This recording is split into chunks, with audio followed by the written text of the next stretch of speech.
evening, ladies and gentlemen. Welcome back to Hype Energy Apex Online Racing with me, George Morgan. I am joined by Maku, my co-commentator for today, because Aladar is not with us this evening. But Maku, welcome to Germany once again. Yeah, great to be back. Well, I'm always in Germany, but now we're on track in Germany. Yeah, let's see what those drivers can do today.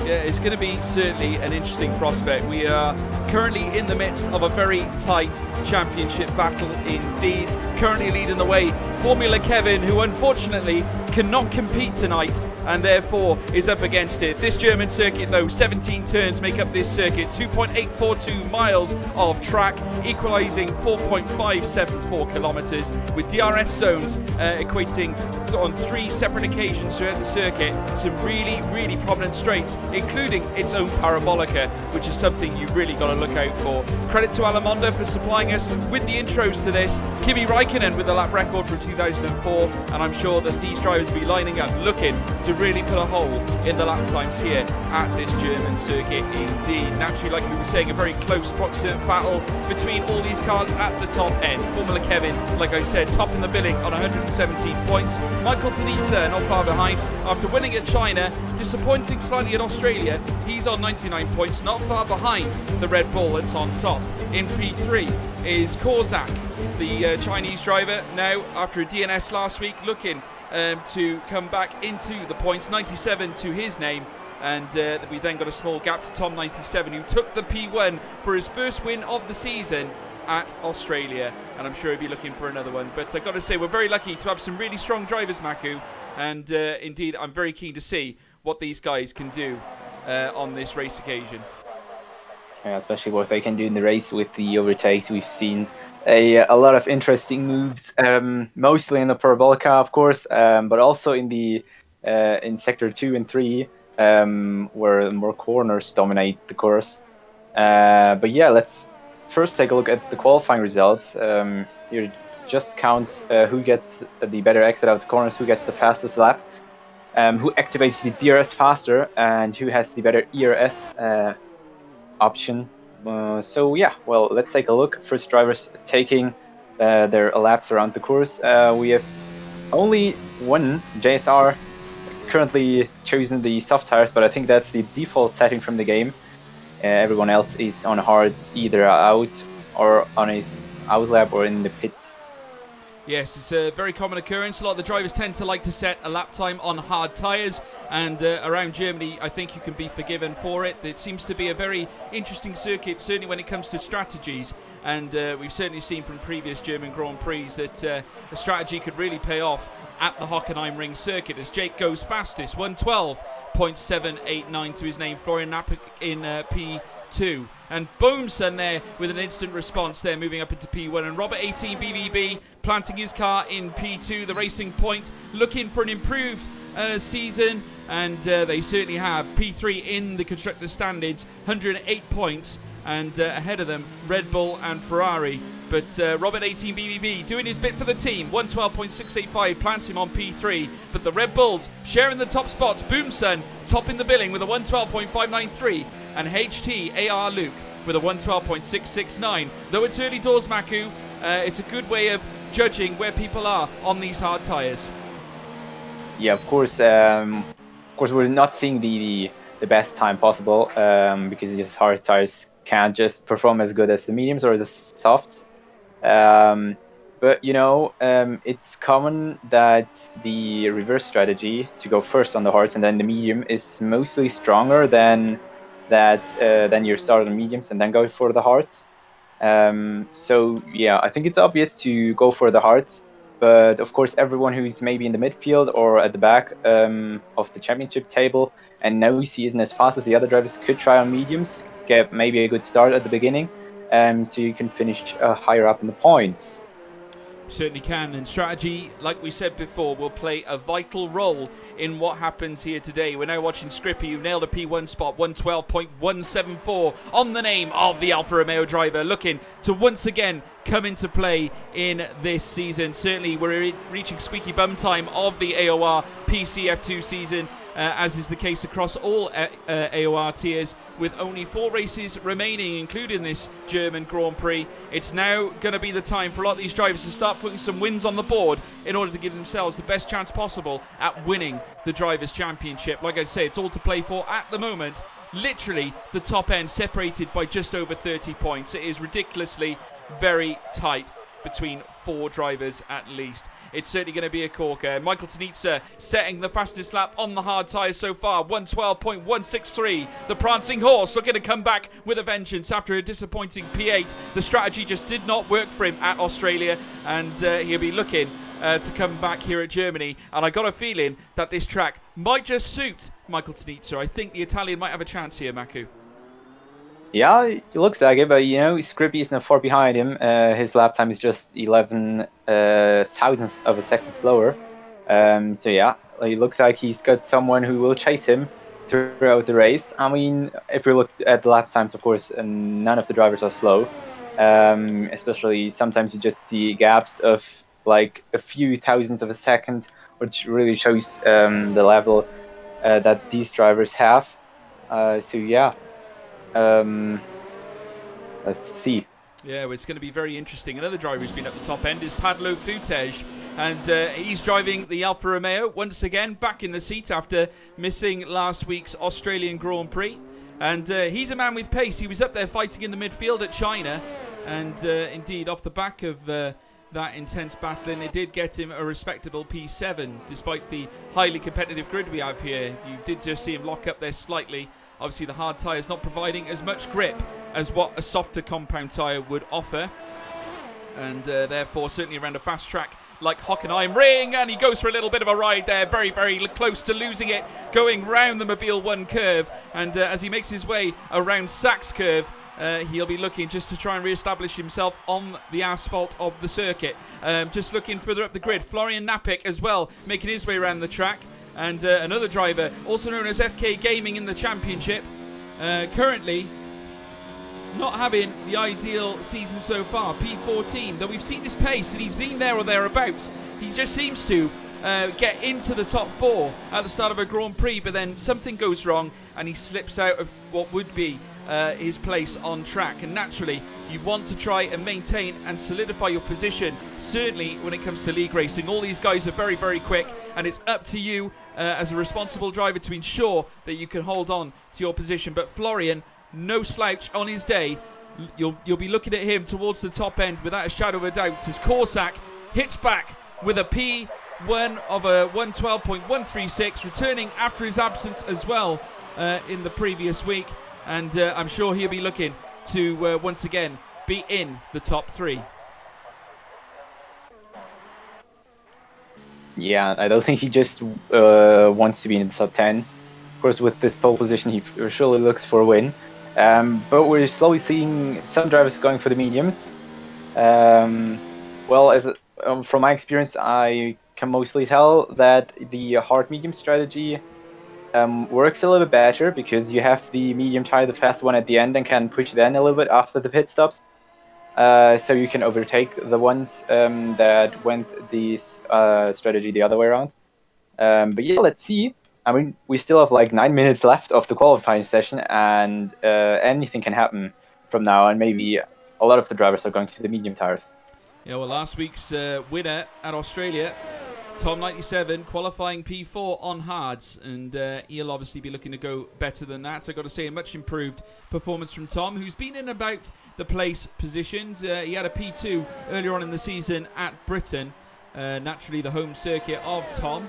Tom97, who obviously coming back from a win at Australia, looking to get back at the top end once again. Naturally, it's going to be a little bit harder, given the fact that Formula Kevin and Korsak are back on the track here today. Korsak still leading the way, 112.136, and Tom will look to be breaching that top end, but we are seeing some drivers, like you say, Maku, heading out on medium compound tyres. But Formula Kevin isn't competing today. So maybe Tom has a chance. I mean, he's in P4 again, like at Australia. Yes, very true. I think for sure he tries to improve his time. I mean, he's done 5 laps all hards out, so he for sure will go for another run. because you don't want to start your race on 5-lap-old hards. No, definitely not. I mean, you want to ideally you want to go for a fresh compound tyre, give yourself the best chance possible to getting the best lap possible at the end of the day. And we have got yellow flags in sector 3. I think that was the Ferrari just letting the Williams through of Geltec, who's just about to cross the line to complete his first lap of qualifying. What's Geltec going to post here on the T? It's certainly going to be a P9. Both Williamses in the top 10 with the initial hard tyre strategies that have been laid down here in Germany. P8 for Florian, and Geltec taking a P9 spot. So both of them in the top 10, but naturally we're going to be seeing a lot of drivers, like we've said before, on the medium tyres. Like you say, it could well be that Tom might be able to get back in the podium spots yet again. He's certainly shown he's got pace, Maku, and certainly no slouch, and wouldn't be surprised to see him on the top step once again. Yeah, for sure. I mean, we will be now seeing sometimes in the 111th, maybe even one in the 110s. If someone gets a really good run on the mediums, it's hard but possible. So yeah, let's see. And I mean, nearly everyone is going to try it again on the mediums to get a better qualifying position, to get maybe pole. And you know, Tom isn't far away from Korsak, Mekeltinitsa, Skrippy. They're all pretty close together, so just a slight mistake from the other drivers, and he'll get further up on the starting grid. Certainly will. Kislyak, one of the drivers out on the medium tyres. JSR's just making his way around towards the stadium section of the circuit. Very soon we'll be posting his first lap time as well on the hard tyres, albeit. He's going to have to pick up the pace if he wants to set a faster time on mediums, because we've only got 6 minutes left remaining on the boards as he qualifies with a 1:12.749 on hard tyres. That puts him in P13. And he'll be looking for an improved time, I'd imagine, as well himself. He's also a quick driver, JSR. Recent performances suggest that he's obviously generally seen around midfield, Ps 11 and 12 to his name, majority through the season. So he's known to be about, very, very, always on the right end of a battle as well. So don't be surprised if you see him in the mix. But still, obviously, a long way to go in qualifying. Just over 5 minutes remaining. Shockey and Scally we're still yet to see from, and they're probably waiting to see what times are being fielded on the medium compound tyres. AR Luke also out on a fast lap now on the medium tyres. It's a good opportunity for us as well, folks, to give you a guided tour of this German circuit now as we make our way down towards the hairpin after the parabolica. This hairpin will offer you turns what will be 3 and 4, as you can now see, as he makes his way around. Indeed, the Red Bull heading round towards the swooping right-hander, heading down to what they call the Mercedes curve.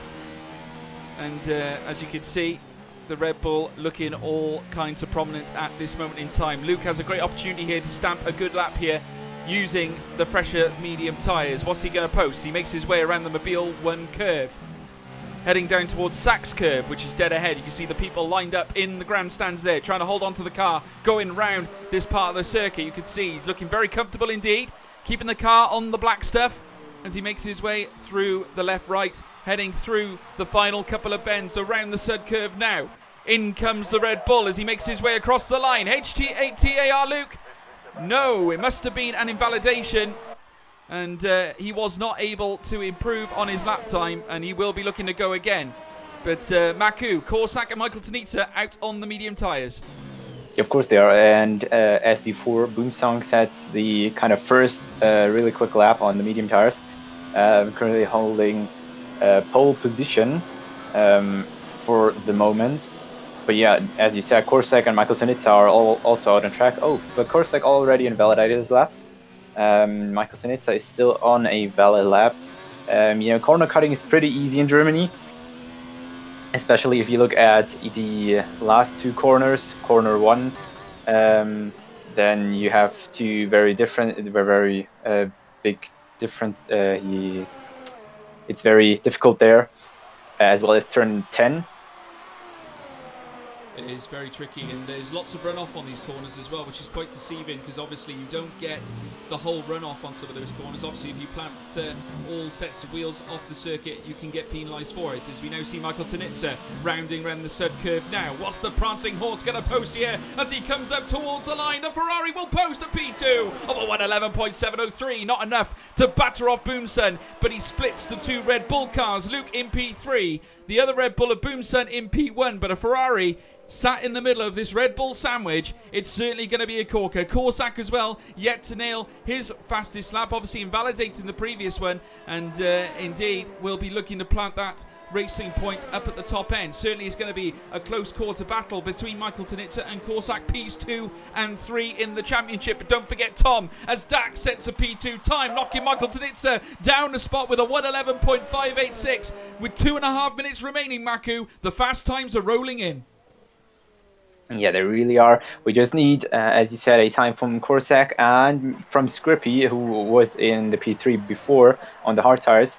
Looking forward to some fast laps from both of them. Maybe someone can take away that pole position from Boomsang.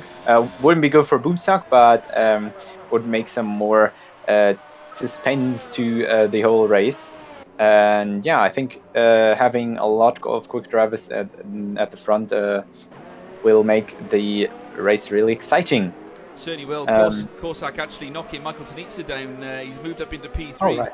So Michael Tanitsa now, he's back out once again, looking to once again put his car on the top order. No doubt he knows that time's running out. He's got to do something now. So the prancing horse is very much aware of what's going on around him.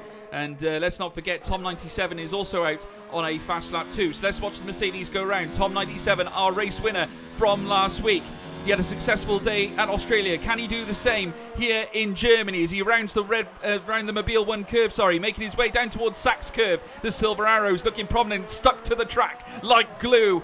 Better than a Pritt stick, that's for sure, as he makes his way around the next chicane, heading round the final couple of right-hand curves. The sud curve being the last one as the Silver Arrows rounds the bend and the line approaches, and Tom 97 goes P2 with a 1:11.539. He goes level on the front row of the grid with Void Boomson K, and Scrippy moves into the top order, knocking Tom down a peg or two, and in he comes with a 1:11.364, and the Alfa Romeo now in the P2 spot. The times are indeed rolling in as we now see Michael Tanitsa round the final corner. The sud curve beckons, he comes across the line, and no, he cannot better his previous time. It's P7 for the time being for Michael Tanitsa, and whether you'll go for another fast lap, I am not too sure.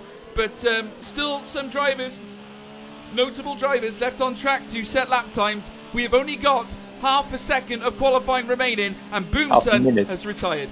Half a minute, sorry. Yeah, but what is with Shoki and Scully? Is it Scully or was it? Scully, yeah. I call it Scully, yeah. Both didn't set the lap times yet, and Shoki has an invalidated lap at the moment, so he won't be able to even set a valid lap time. Disqualifying, very unfortunate for him. Well, maybe Scally can upset the apple cart here late on in qualifying. He seemed to be waiting very quietly in his pit box. Whether that was tactical, I have no idea, but he's out now and he's in Sector 3 looking to post his fast lap time. Can the Silver Arrows pot himself on the top billing of this German Grand Prix lineup as he rounds the final corner, comes up towards the line, and indeed he goes into P10, he makes the top 10, and I've got to say, not a bad lap time from Scally based on his previous results here today, and I'm sure that'll give him a great chance going in to the race, though he is knocked down slightly into P11, and we're seeing a lot of drivers actually coming into the top order. Sorry, Maku. But I think that's actually good for him. Oh no, now P12 isn't that good, but on P10 he would need to go on his 3 laps out mediums. In P11 he had the chance to get some fresh new tires, and of course he has now 2 and 13th, but you want to start on P11 if it's possible, of course. Yeah, we're just watching JSR now because he's making his way around the final corner. What can the Toro Rosso do? He's the last one remaining on track. What can he do here, JSR? No improvement there. And that is going to be our grid order for the start of the Grand Prix, folks. Don't throw away your tickets. This one's going to be a rattler. And indeed, it's going to be Void Boomsun K on the front row of the grid with Scrippy alongside him, Ps1 and 2 for the Red Bull and the Alfa Romeo. Dax in P3, Robert 18 BVB with a corker of a qualifying session puts himself on P4 and therefore a good advantage going into the start of the race. But we'll just look at the final classifications now very shortly, folks. I hope you're all having a good evening in the chat. Please don't be afraid to type something through to us. Void Boomsun K, P1, he'll start in the front row of the grid. Scrippy in P2, Dax P3, Robert 80 BVB P4, Luke in P5, Tom 97 P6, Korzak in P7, Florian Napik in P8, JSR P9, Michael Tanitsa in P10, Padlo Futej in P11, P12 for VSR Jake, Scally in P13, Kasiliak in P14, P15 for Yeltek, Zename in P16, and Shockey, who did not manage to set a lap after invalidating on his one and only effort. He starts from the back of the grid. Maku, any tips? Yeah, well, I'm not sure. I've seen some of the drivers, not all of them. I mean, you know, I think we'll see a lot of movement up there. For sure, some of the drivers aren't. I mean, Boomsunk is now in P1. But as you see, like Michael Tanitsa is further up in the championships table, so maybe he's just passed around in the races, and Boomsung had just a better qualifying run. But for sure, Boomsung just won't give his place away for free. They will for sure have a great battle at the front there, and yeah, let's see what this race brings to us. Absolutely, yeah, really looking forward to seeing what these guys can do. Obviously, we'll have the formation lap before the start of the race, and we'll look forward to bringing you the start of this German Grand Prix. A lot on the line going into the final 4 races. We got 4 drivers in with a chance of taking the World Championship, and obviously it will not be decided here. Every inch of my being feels that we're going to be seeing a grand finale at Abu Dhabi this season, folks, and I'm sure that today's results will not take that prospect away, as we now see them make their way round towards the Nord curve, and Void Boomsun leading them round the first corner, and we certainly will be seeing some classic battles indeed as they make their way around the next few bends. Naturally, this is a great opportunity to warm the brakes and the tyres up, a regular tradition at the start of a Grand Prix to ensure that the car is warmed up. Naturally, you don't see this in F2, obviously due to the brake horsepower being majority less than many. I've seen a comment and think, why can't they see the tyres? We will add that detail on for you peeps.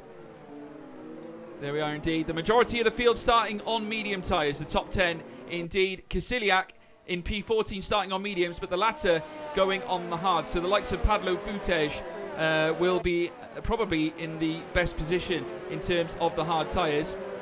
And no doubt those that are further back, obviously hoping for a better run in terms of a long-term race, and I'm sure that'll be the opportunity that they kind of press for. Maku, what are your thoughts in terms of tyre strategies coming into Germany? Because obviously it's very much a strategy race. It is very quick, but a lot of nippy corners. Mistakes can be made, penalties can be taken. It certainly does throw up many question marks.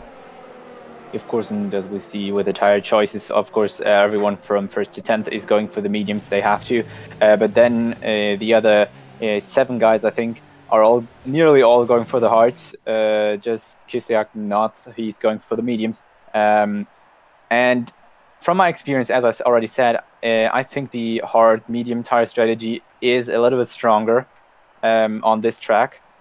So yeah, I think a lot of the drivers can fight up their way. But of course, you also need to be a good race driver to be really good at overtaking to really make that strategy work. But yeah, now we're seeing the drivers line up, and we're just waiting for the lights. Yeah, very soon the lights will be going red, and we will get this race underway. You can just hear the engines revving, folks. Here we go. Hold on to your hats. First light, second light, third light, fourth light, the 5th light.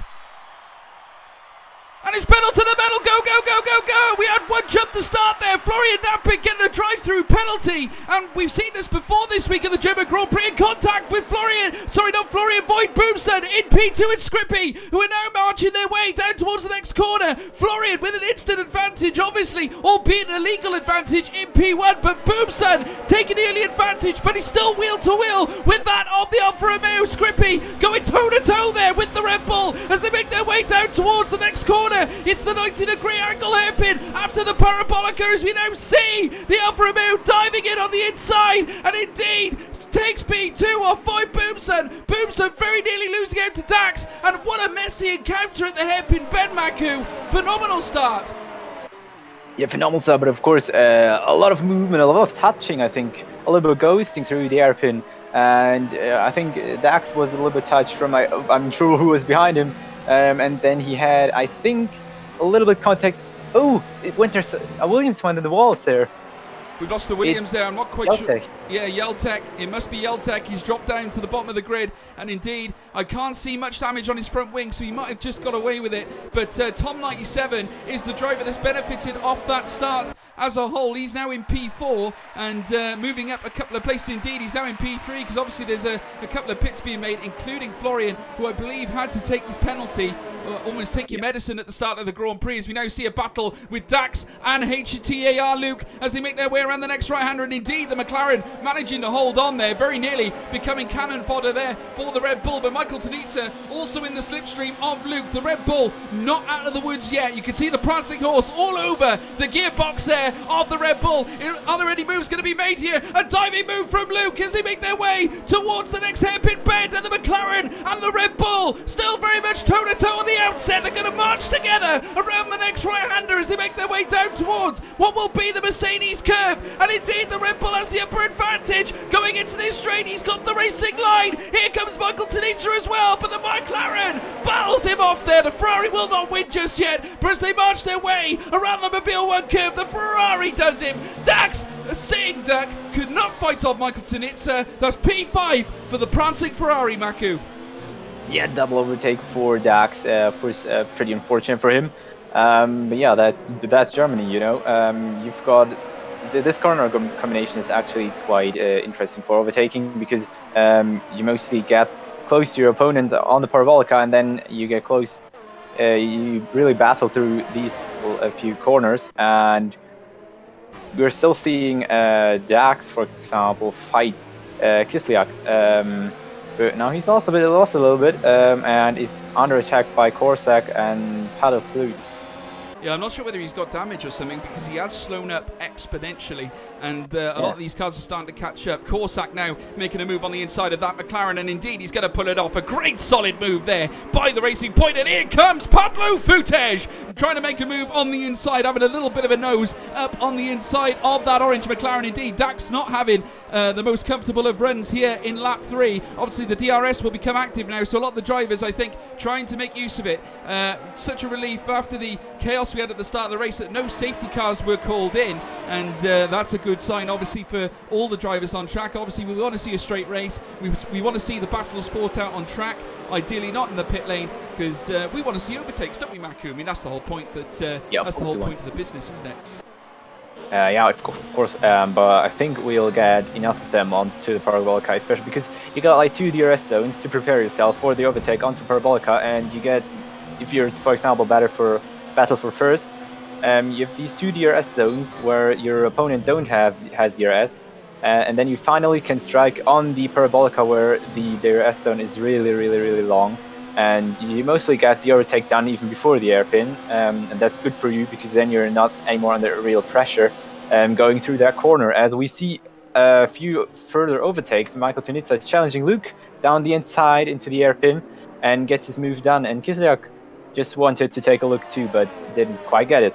Yeah, no, the prancing horse prancing into P4 there. A great move there by Michael Tanitsa, getting himself back into the swing of things here at this German Grand Prix. Currently, he's P2 in the championship, and some points here will go a long way to catching up Formula Kevin, who is not here today. So the championship leader could well be in trouble. If Michael Tanitsa takes a big win today, that will put him on top spot without question, and I'm sure he has that on his mind. He certainly has a lot of work to do though, because Tom97 in P3, no slouch himself, currently currently trying to chase down that of Scrippy, who is only half a second for Boomsun Case. We've got still a reasonably close grid order, and Dax as well looking to come back into the grip of things. He's now only just over 2.5 tenths behind Korsak who is just above him, and immediately we see Dax defending. I think he's got defensive matters on his mind, because Pablo Futej having a very dynamic move down the outside. He swings wide and very nearly losing himself there, but indeed snatches P8. A daring move, certainly making his way around the next chicane, and indeed here comes Dax once again, looking to make a move himself. You see there Pablo Futej defending for all he's worth as they make their way at the hairpin bend after the Parabolica, and the McLaren gets back the advantage, moves back up to P8, and fights off the impending Pablo Futej, who's very much on his slipstream still, and as he does so, makes a move down towards the Mercedes curve, locking up the wheels there from Dax, but the McLaren able to hold his nerve. P8 he will remain in. Maku, these guys really throwing it out there on the circuit here this afternoon. Yeah, these guys are really battling, and as you've just seen, if you're being with Pablo Futej, going wide in turn 10 is really uncomfortable, because you're going over these bumps and you can very surely lose traction there. That's why you need to be very careful there, and abusing the track limits will be really punished from the track itself. So yeah, we would just wait for Pablo Futej just closing in again, because I have to say we don't have that much fighting at the front. Bang Boomsunk is keeping his qualifying pace kind of. I mean, he cannot drive the qualifying lap times, of course, but he's as good as in the qualifying in the race. He's keeping his pace, and even though Scrippy and Tom both have DRS on him, he is keeping first place. Is indeed, and Tom 97 very close to the back end of Scrippy. I believe the Mercedes actually has more straight line speed than what the Alfa Romeo has. Whether that's of course a reason for the setup's causing that, I'm not overly sure. But the Alfa Romeo under a lot of pressure here from Tom 97, who is in sterling form at the moment after his P1 at Australia last week, and indeed the Silver Arrow is looking to once again pick up some more points here today. And I got to say, he's going the right way about it right now as they make their way around the Sachs curve in sector 3, and he's plugged right into the back of that Alfa Romeo. You couldn't put them much closer together. They're separated by something thinner than a fly's eyelash, that's for sure, as they make their way around the final curve. And indeed, opening up the DRS, that Mercedes still plugged into the back of the Alfa. You've got to think that a move's going to be made in the Parabolica curve, because I got a feeling the Scrippy's more concerned about defending at this point, and this allows Boomson to crack on and try and intensify the gap. But Scrippy loses a little bit of traction there around that corner as they make the exit now, heading into the Parabolica turn. Remember, that Mercedes and its straight line speed as they push round now towards this swinging left-hander. Here comes Tom 97 on the inside. The Silver Arrows looking for P2 in the race. And indeed, as they come up towards the hairpin, they're neck and neck. But the Alfa Romeo hanging on. But no, Top 97 getting a lovely exit there. And they're still level pegging as they come up round the next corner. The right-hander, the swinging straight, flat-out right-hander as they come up to the Mercedes curve. And that's very apt, considering the Mercedes is doing battle and nudge there. Little bit of contact as they come round the next bend. Oh, very nearly losing traction there, Scrippy. But he drops down to P3. The Mercedes snaps it up. Top 97, P2. The Mercedes with the advantage, Maku. Oh my god. Real battle. Through a lot of corners, I have to say. It always looks like after you exit the hairpin, if you're on the outside line through this corner, through fast right-hander after the hairpin, it always looks like that you're going to lose this battle. But then you go down into the Mercedes arena section, and you still got a chance. And as we've seen it 2 times work, going down the inside line and overtaking there into, I think it's 7, 8, and 9 and 10 or something, or 8, 9, 10, the corners, is really a thing. It is, absolutely. And I got to say, like we said before, strategy is key, but track management is another thing. As we now see Scrippy making a diving move on the inside, and that was a great switch there from the Alfa Romeo. Indeed, trying to pull off a similar move to what Tom 97 did to him a lap ago, as they now once again go wheel to wheel, and these two giving us a fight for the ages here as they make their way around the next right-hander. That is the Mercedes curve dead ahead now. Just see locking up the wheels there. Indeed, Scrippy trying to defend the position, but the Mercedes just too strong. Gets P2 back, and indeed, Scrippy has got to live to fight another day, but he remains in the slipstream as they go around the Mobile 1 curve, moving around the Sachs curve now into sector 3. The Mercedes still on top, but by only 3/10 between them, folks. 3/10 is all that separates these two. What a phenomenal show of racing, and Michael Tenitzer has closed the gap now. He's only 1.2 seconds away from that of the Alfa Romeo of Scrippy. It certainly is going to be hotting up at the front end of the classifications, folks. He for sure will be, and as soon as he gets DRS, of course, he will try to be included into this fight too. But of course, Tom and Scrippy are now nearly 2 seconds away from Boomsong, so Boomsong is kind of losing them. That's good for him, but bad, of course, for the other ones because they still want to fight for that championship. And they don't have the DRS anymore. And as soon, I think, as Michael Tunitsa gets into this fight, it'll get a lot more busier when, at least when they go 3 wide then. So, you know, Boomsong could really make profit out of that and could really pull away. Yeah, and in the end, he has a quiet race, but still a win. Absolutely.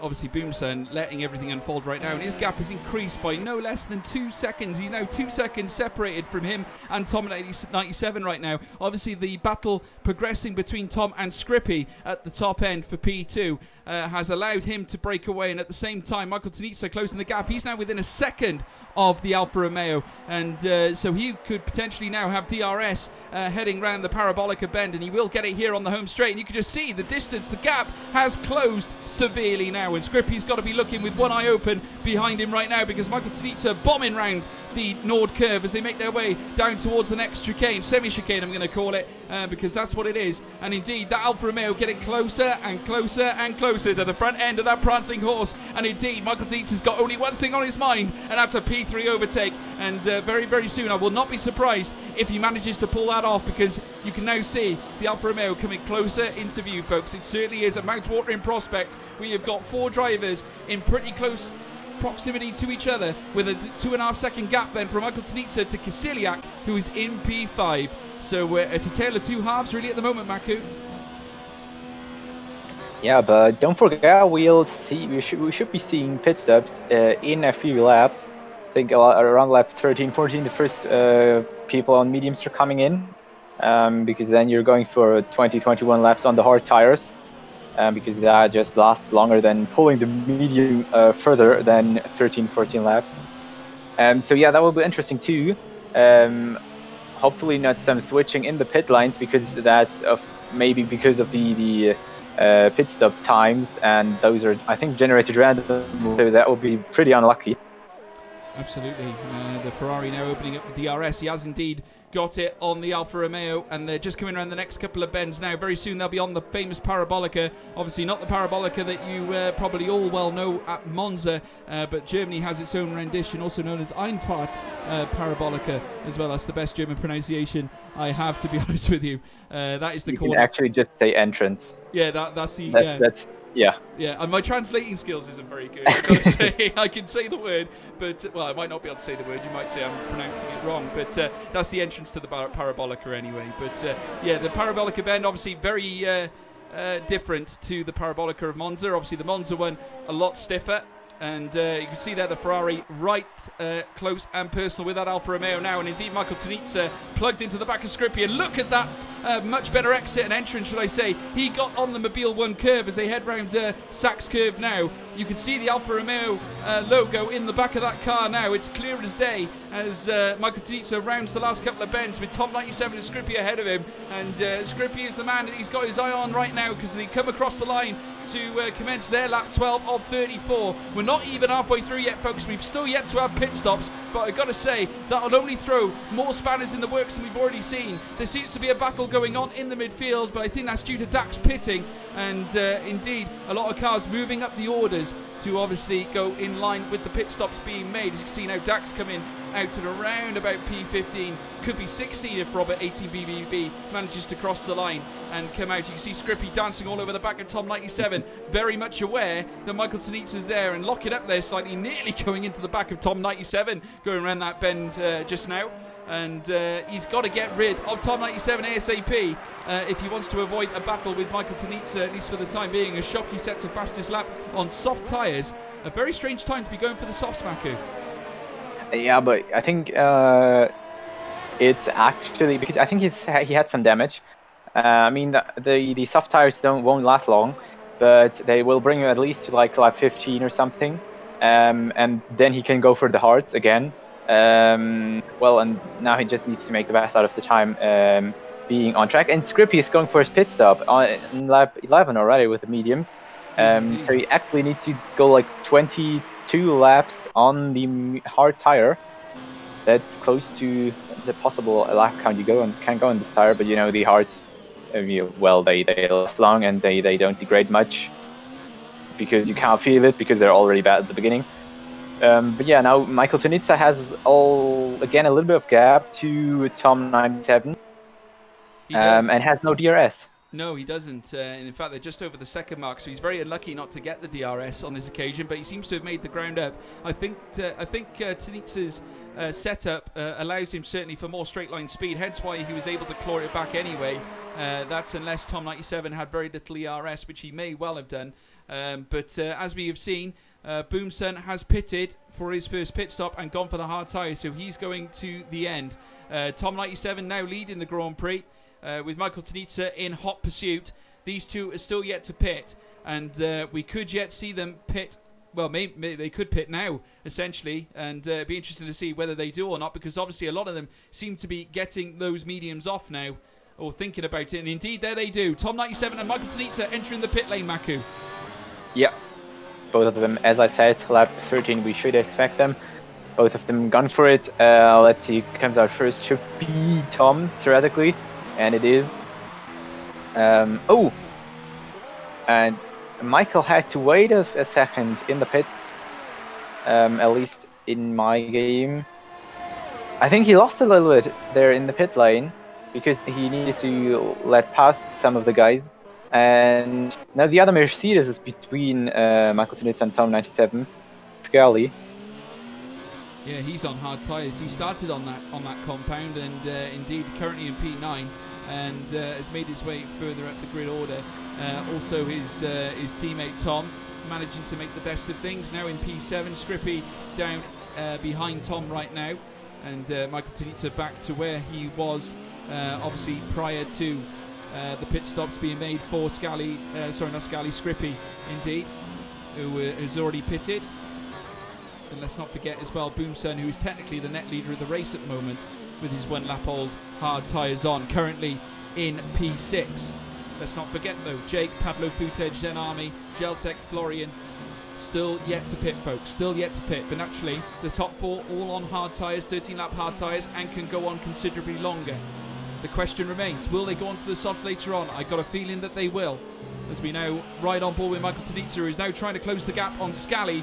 And you've got to think that Michael Tunitsa's tyre life has got to be looking a lot better right now than Scally's is. He must be finding a little bit of extra grip than what that Mercedes is finding right now, because the time gap is being clawed at piece by piece. And I would shudder to think that whether the Mercedes be able to hold him off. And indeed, he goes rather wide there, heading in to the entrance of the Parabolica. And indeed, Tunitsa getting a better run there, and Scally showing no sign of defence, dances alongside and allows the Ferrari to come through. So obviously, knowing that Michael Tunitsa has the superior setup at this moment in time, knows that he's going to have to make the move and certainly get it done. And indeed, Michael Tunitsa takes P9, and he's got a job to do now to chase down Scrippy, who is currently 3.5 seconds away. So naturally, he's got to make all that time back that he lost in the pit stop, which is not going to help him. Boomson K, though, now starting to buy up along with Florian Napik, who, remember, had that jump start at the start of the race, and that sees him towards the back order now, allowing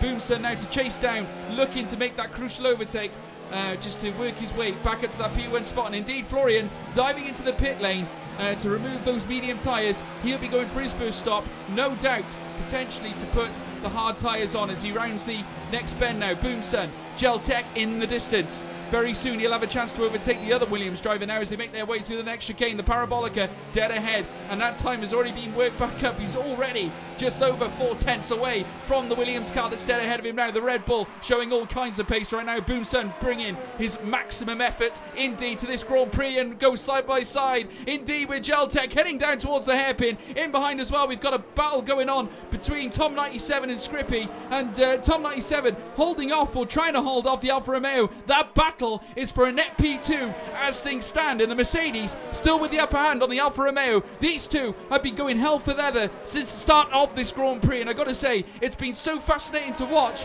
And indeed, I'm not sure whether we've still got Maku with us. Maku, you still there? Yeah, I'm theoretically there. I'm in Discord. I lost connection to Steam. I've seen this, I think, PS4 stream already today, and they lost connection to the PS4 network. So yeah, I think the Codemasters game is again doing his stuff. I'm trying to reconnect as soon as possible. But yeah, hopefully there's a good battle between Scrippy and Tom97, Michael Tanitsa, and what's about Boomsong? Are they closing in, or is he still keeping his lead? Boomsen still very much where he has been all race, closing down on the back markers who've still yet to pit, and his 4-lap old hards proving to be the certainly the hierarchy of compounds right now. Obviously a lot more grip on the fresher tyres, and Jake, Padlo, Footage and Zenami are going to be facing a stiff battle to maintain any of their positions at this time. Defending is futile against this Red Bull. And naturally, you can see the string of leading cars making their way up. Though I got to say, Tom97 has managed to claw away at some of that time gap. 1.5 seconds separate him and Boomsen, albeit there's a Williams of Geltech in between them. And but I'm sure they'll make light work of that Williams driver very, very soon. Obviously, given the fact that the tyre lives are far, far different. As you can see there, Tom currently plugged into the back of that Williams. And indeed will look to make a move himself very shortly. We're in lap 17 of 34, folks. This is the halfway point of this German Grand Prix, and I got to say it's been a thrilling watch. I hope you guys have all enjoyed it there in the live chat. It certainly has been brilliant. Please, obviously, don't forget, vote for who you think is driver of the day down below. We're very interested to see who you think has picked up the plaudits for best driver of the day. Obviously, do post your comments down below. Leave it towards the end of the race if you want to. And we'd like to read out your comments. And I'm sure that we'll be seeing more thrills and spills through this Grand Prix. But Maku, I believe you managed to rejoin us now. Yes, I am back in the game, and yeah, well, I have to say they closed a little bit into Boomsong. He's now just 1 second away. I mean, Boomsong has now a little problem. He's, of course, closing slowly into the other guys, into the a little bit slower guys on the old hards. And he, of course, has to overtake them to regain the lead, and that could cost him a little bit of time, which is maybe good for Tom Scrippy and Michael Tunitsa, who then can also close into him to maybe have a battle of him again for P1. Maybe, and Geltech obviously letting Tom and Scrippy through there.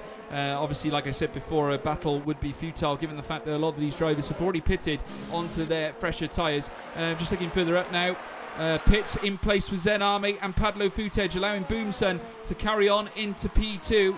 And Jake now is the leader of the Grand Prix, albeit for now, but he's still got 18 lap old hards on. So Boomsen now has a chance now to make light work of the Toro Rosso and indeed take the absolute lead of this Grand Prix. You can see the Red Bull there. We have a retirement from the race. Scally and Shockey both out of the race, Maku. Yeah, Shockey was, I think, a few laps earlier already. But yeah, I'm not sure what happened there. Scully seemed to be retired in the pit, or I'm not sure. I actually see there are 2 Mercedes out on track, still racing, but I don't know. Yeah, always unfortunate events for people to retire. I don't know what happened, maybe lost of traction or something, and getting damage. But yeah, that's what's racing. You know, you have to be okay with sometimes just pushing too much and then losing control. Of course, you want to try to give your best and stay on track and get the best position possible. So yeah, let's see what will happen. And I have to say, Corsac is again really close to Dak's back, and they're closing in to the last corners of the circuit. So we're soon seeing some overtakes, I think, with activated DRS. Yeah, Dax getting very close to the front end of the racing point, and Corsac, the current P3 in the Drivers' Championship, surging up on the back of the McLaren now. And Dax has got to do everything he can to try and hold off the racing point. Actually struggled for pace here today, Dax, in the race. Qualifying, he made a far better performance. And as they round the next corner into the Parabolica now, indeed it looks like Corsac is going to have the advantage here as the DRS is now open. The 2 track cars going around this track, hell for leather now, as you now see the racing point surging up on the outside, makes the move. Great move there on the McLaren, and wouldn't have expected anything less from our P2 in the championship. Indeed, he takes full advantage. P7 for Corsac, and carries on. He's now got 2.7 seconds to catch up with the Red Bull of Luke, who's currently in P6, and he's got his own battle on his hands. He's only half a second from Kislyak, and you've got to think that a move's going to be made very, very soon. But let's not forget, there's battles all around the circuit here, folks. JSR's in a battle with his teammate Jake. The two Torossos in amongst it in Ps 10 and 11. Not forgetting the battle between Kozak and Dax. This one between Luke and Kislyak. And also Scrippy and Tom still very much contesting over that P2 spot, with Boomson now increasing his gap advantage by nearly a tenth of a second, going into the 1.6 second mark now, away from Tom 97. So Boomson making use of the advantage while he's got it, Maku. Yeah, we've seen the DRS work for Korsak onto the Parabolica of Germany, how he was way faster than Dax. Let's see if Scrippy can get some advantage of it too, but he seems to get a little bit closer, but it isn't really enough. Maybe Tom has a better setup in things of high speed, or he just had a better exit than Scrippy. Padlo Futej now vying up on the back of the McLaren of Dax. Dax having a very uncomfortable drive today, and indeed sits 6/10ths behind Kozak, though I think his greatest concern is Padlo Futej, who's currently just under 3/10ths from the McLaren, and P8 very, very close for the Alfa Romeo as they come round now towards the Mobile 1 corner, and indeed as they bomb round that swinging right-hander, very soon they'll be tackling the Sachs curve, which will lead them into sector 3, and the Alfa Romeo surging up on the back. You can see the orange livery dead ahead of the Alfa now as they make their way around the next the last few bends. They start their lap 22 of 34, and I gotta say, I would anticipate certainly a move being made very shortly for Padlo Futej. They come round now turn 1, sweeping through that corner. I got to say, the Alfa Romeo took that, I think, a little better than what the McLaren did as they come up towards the next semi-chicane. Indeed, Dax has got things on his mind. He manages to take the corner reasonably effectively, but I think he went a little wide, and that's allowed the Alfa Romeo to certainly get a better exit, and he's got the slipstream heading around the Parabolica. Here comes the Alfa Romeo of Padlo Futej looking for that P8 spot, but can he make it happen into the hairpin bend? Indeed, they're toe-to-toe, and indeed the Alfa Romeo with a great move, indeed a comprehensive move, allows him to move up into P8. Padlo Futej taking advantage, P8 for the Alfa Romeo. Yeah, faster with his medium tires, more grip into the corners, and then just making count, going a little bit down the inside and having better grip on the exit. That's just how the overtake works into the airpin.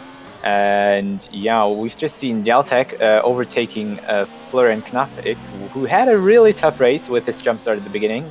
But I think he handled it well, because you then just need to push, because else you won't have even a chance to keep in touch with everyone else in the race. But now we've seen Jaltek closing in into the GSR, really, really close. No, not yes, still close. Already in the DRS zones now. Yeah, let's look what happens in the midfield. Or yeah, it's more of battle back. But still, Jaltek has, I think, a good chance of fighting up. He's on the hard medium strategy, so the reverse one. And yeah, that can really count in the end. Padlo Futej just bombed past Kozak, and gotta say, Padlo Futej going for that medium compound strategy towards the end of this race, and I gotta say, it seems to be working for him. He's cutting through these hard tyres like they're butter right now, like a knife through butter, should I say. And the Alfa Romeo just locking up there slightly, going around the Mercedes curve, taking full advantage, using that 7/10ths better pace that he has, using that compounded tyre, and rinsing past Kozak there in the racing point. It has increased the gap by nearly half a second, and he has done as they come around the Sachs curve now.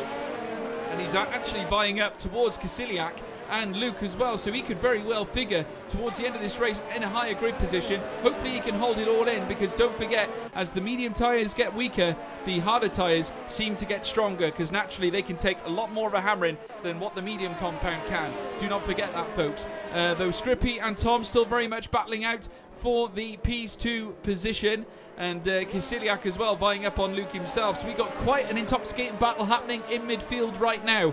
Geltec has got his own battle going on. He's only 4/10 away from Zename, who is in P11 right now. As you can now see, Padlo Futej having, Kisiliak having a look behind Luke, and Padlo Futej coming into the fray as well. We've got a string of 3 cars there, pretty close together, with Korzak still not far away, Maku, as Geltec makes a move past Zename. And yes, of course, I think Geltec is really fighting up his way. He looks really strong at the moment, and he sure will do anything to get into the points and to get as much points as possible. Now in front of us, these are Jake. He's also on the medium tire, so it will be a little harder overtaking him. But then there will be another few hard runners, Dax and Korsak. And yeah, we're just seeing Padlo Futej closing into Kisiliak. Yeah, he almost kissed the rear end of that Haas, didn't he? Yeah. It was very, very close. Very nearly lost the car. And I got to say, around Hockenheim ring, very easy to do. We've seen plenty of spins around the Nord Curve in the history of the Hockenheim circuit. Certainly the German Grand Prix, plenty of thrills and spills. And this has certainly been no different. And as we watch them take the Parabolica bend, that's a nice shot that is of these cars bombing down the Parabolica curve. And indeed, Padlo Futej with the pace here on the medium tyres. It's amazing how much better pace they've got. Oh my word! Dives in on the inside of Luke. I gotta say, you could call that slightly rude. And in comes Korzak to take full advantage. Luke, the big loser there, after that big crunching move from Padlo Futej. Look. And I gotta say, that was a really, I'm not sure what to call that, Maku, but that was a bit daring. It was, but he tried. He'll try to gain the places back, but then I think he hit the rear wheel of another driver again, and had a little bit of issue keeping the car on the track. So he's now at the back of Korsak. Yeah, very unfortunate for him. But you know, they still have all DRS. They still all have the opportunity to overtake each other, especially because Korsak and Luke are on the exact same tires. Of course, it depends on how they manage them. But yes, he still could have a chance. Yeah, well, Padlo Futej now only 4/10 behind Kisiliak now, and he could potentially make a move here around the Parabolica. Kisiliak now in the Haas car knows that he's in trouble, and indeed swooping past. Here comes Padlo Futej once again making a move down the inside of the hairpin bend, and he makes it happen. Moves up to P5, and now he's got Michael Tanitsa on his list. 2.5 seconds the gap. And he's got to make the most of those medium tyres while he's got him, because he's already amassed 7 laps on him. And looking up, going around the Mercedes curve, he could well find that his luck might have run out here, Maku. Yeah, possible, but I think he still has a chance. Podium will be very hard for him, because he still needs to close in 5 seconds. To Scruppy, of course, they're on the hard tires, but still the mediums will degrade a lot faster than the hard ones do. And at the end of the race, they are, I think, nearly as shitty as the hard ones. So yeah, let's see how he will manage it till the end. I mean, if Scrippy and Tom start fighting again, if Scrippy gets close enough, he might have a chance. Because then they will lose time. And yeah, Boomsunk is just enjoying his free track and driving down very calmly. Yeah, well, he's Michael Tanitsa now. The gap being closed on him as we speak. Padlo Futej really starting to push on those medium tyres. The gap increasing between him and Kisiliak to half a second, as we now see the racing point of Korzak having a little look down the inside of Kisiliak himself. And indeed, the racing point, the Pink Panther, swooping down the inside, but having a really untidy exit out of the hairpin, and indeed parks himself once again in P7 behind the Haas there. But as you can see, he makes yet another move on the, had a little look down the inside, and that caused Kisiliak to run slightly wide, and there goes Korzak! Through he goes! Stops at P6 on the exit of the semi-chicane, and he's not the only one, because here comes Jake, pushing on the inside of the Mobile 1 curve. Oh, he's lost it there, Kisiliak, and got off the track into the gravel trap. The kitty litter beckoned, and the Haas has dropped down to P9. Maku, absolute scenes here in lap 28.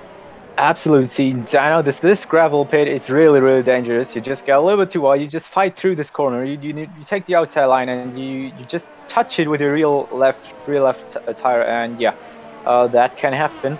Of course, it's really unfortunate. He's nearly out of the DRS window, and so Luke and Jake could get past him. I mean, Luke just lost the place to VSR Jake, who's of course on the medium tires. He is a lot of faster than Luke. And I think Jake is now chasing down Korsak to close down to Pablo Futic. And I think both of them are really trying to make this hard-medium strategy work. Well, we just seen Pablo Futic lock up at the hairpin bend, really braking late and trying to burn a hole through those medium tyres, because Korsak now in trouble after tapping the back end of that Alfa Romeo. And here comes Jake, who I've got to say has really speared himself through the grid order. Out of nowhere, the Toro Rosso, the Raging Bull, has speared through the grid order of this circuit. The classifications weakening at the knees at the sight of this blue Toro Rosso, booming its way through the field now in P6, marching through, trying to tackle now Pablo Futic. So the two medium class drivers now looking to make things happen out on track, and we're only in lap 29 of 34. Still 5 laps remaining, folks. Something still yet to happen. Maku, I got to say, I'm on the edge of my seat. Yeah, I think it's not just something that going to happen. For sure, Scribby will be pushing till the end now. He'll get everything out of his ERS, out of his car, and out of his tires. Till finally you look down to Tom. And Tom, of course, is trying to catch Boomsong, at least to get it back in this DRS window, because that's everything that counts. We know DRS is extremely strong, and we see just Jake overtaking Palafu, and Kislak is overtaking back Luke. He lost his place to Luke before in the Mobile 1 curve. So yeah, Pablo Futic and Jake really battling with their medium tires. I mean, if they want to get their strategy to work, they need to be, if they keep battling each other, their strategies to go further up the places with overtaking will not really work out. Well, Jake going extremely well on his mediums, and Pablo Futic running extremely wide around the Sachs curve, and that cost him a lot of time. He is now 6/10 behind Jake as things speak. And as you say, Maku, it might have made more sense if Pablo Futic can just stick behind Jake and use his slipstream almost just to pull him along, and they could catch up with Michael Tanitsa technically, and maybe earn themselves an extra spot or two each. You never know. And certainly with lap 30 of 34, 4 laps remaining, they could make use of that time and try and close that gap, because obviously Michael Tanitsa isn't making ground on Scrippy right now.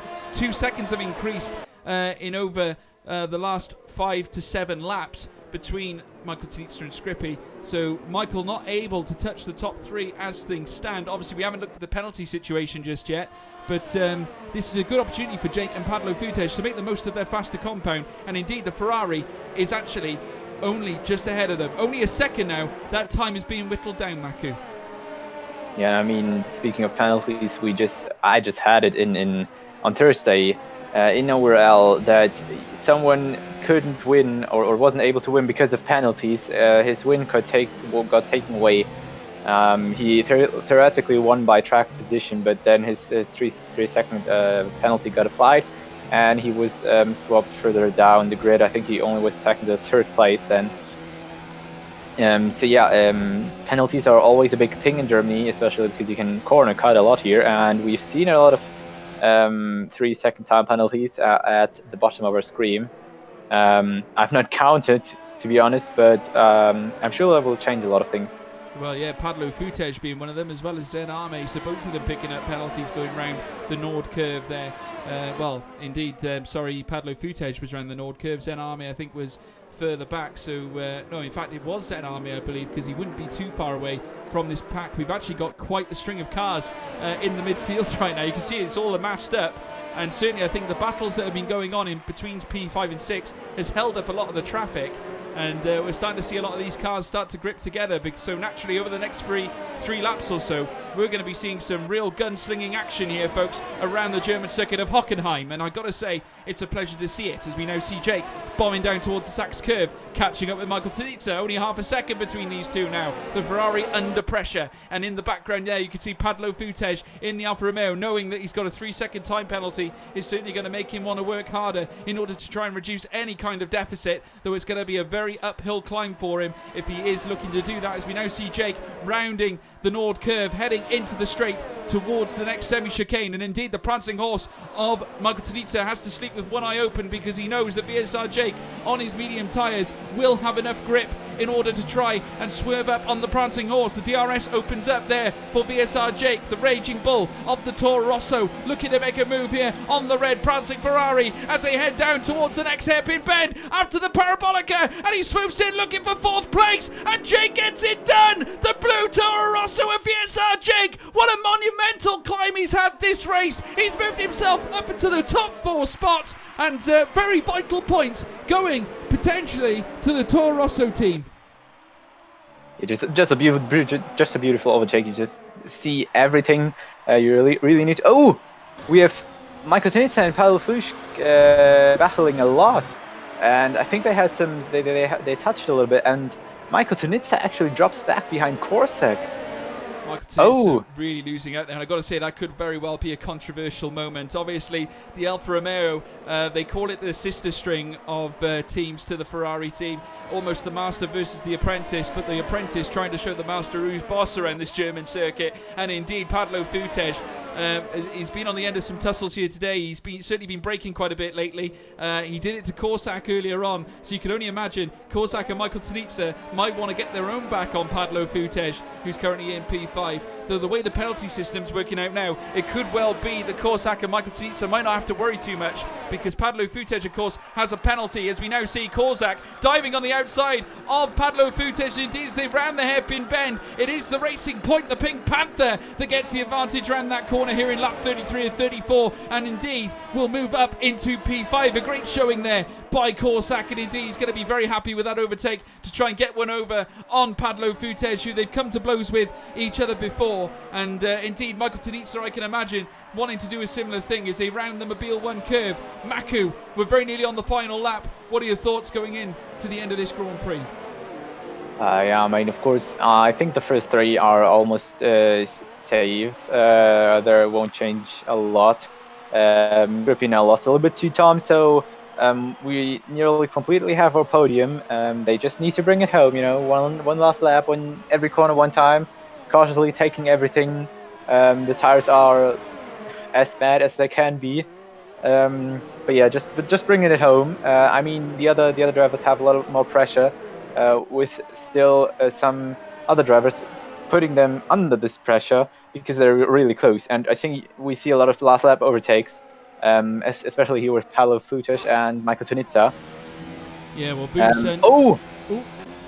Paolo Fuchs just ran into the back of Korsak, lost the place to Michael Tunitsa, and has front wing damage. Well, we've certainly got some very aggressive driving happening in the midfield spots. Obviously, caused by Michael Tunitsa, and Michael Tunitsa diving down the inside of the Mercedes curve, looking to retake the position of P5, sorry, and unfortunately not able to get the job done. But as we look further up the grid, obviously Boomsen winning today. This is his first win here in the AOR season 19, and he's going to be well chuffed with that. Top 97 will follow him home in P2, and indeed the Red Bull of Boomsen takes P1, Tom 97 P3, and Scrippy, with his first podium of the season, finds himself in P2 in this German Grand Prix. What a finale, a first win for Boomsen and a first podium for Scrippy. Absolute scenes here at Germany, Maku.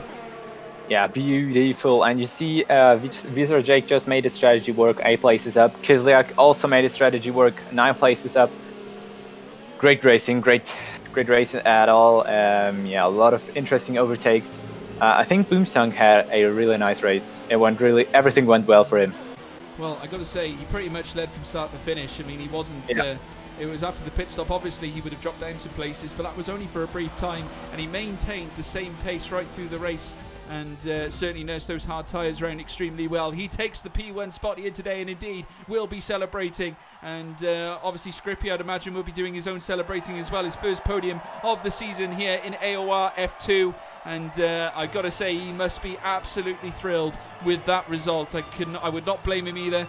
And also congratulations to Tom 97 as well on yet another podium finish after his excellent P1 win at Australia.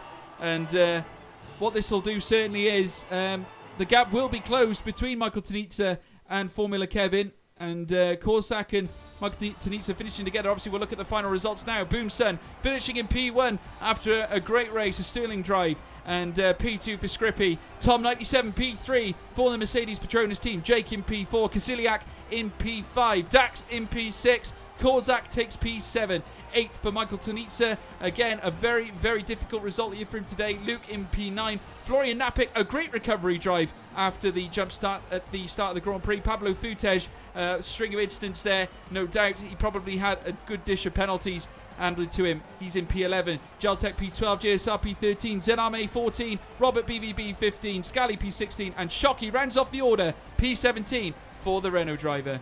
But Maku, what a phenomenal race there. Did you enjoy yourself? Of course, I always enjoy racing. I always enjoy commentating and racing. I sometimes do stupid things, and then the race suddenly ends for me. So but I enjoy watching those races. I enjoy commentating over them. And I mean, Scrippy and Tom, of course, gave us a great show at the beginning, and then at the end, we've seen a lot of drama with Korsak, Jake, and Michael Tunitsa. I think we had nearly everything we can have in this race. Well, certainly this will mean no changes made to the top order of the championship, and so it will run true that we will be seeing, no doubt, a grand finale at Abu Dhabi, and certainly it raises probably more questions than answers here at this German Grand Prix, but it certainly was a thrilling outing here at the German circuit of Hockenheim. We'll look forward to seeing you next week. The action will be coming from Montreal, Canada, and the fast circuit no doubt will suit a lot of these drivers, and we'll be seeing more fast-paced overtakes. Who can forget many moves down the Wall of Champions over the years, and I'm sure we'll see some more next week. But if you haven't done so already, folks, please leave a like. Obviously, please subscribe to the Apex Online Racing channel here, brought to you by Hype Energy and also by the good people at Elgato. Obviously, show your support to the channel. Like and subscribe. Please do not forget that. It's been an absolute pleasure calling this for you this evening. Myself and Maku have had a wonderful time. We'll catch you again next week for yet more racing from Montreal in Canada. Thank you ever so much. Goodbye. Goodbye.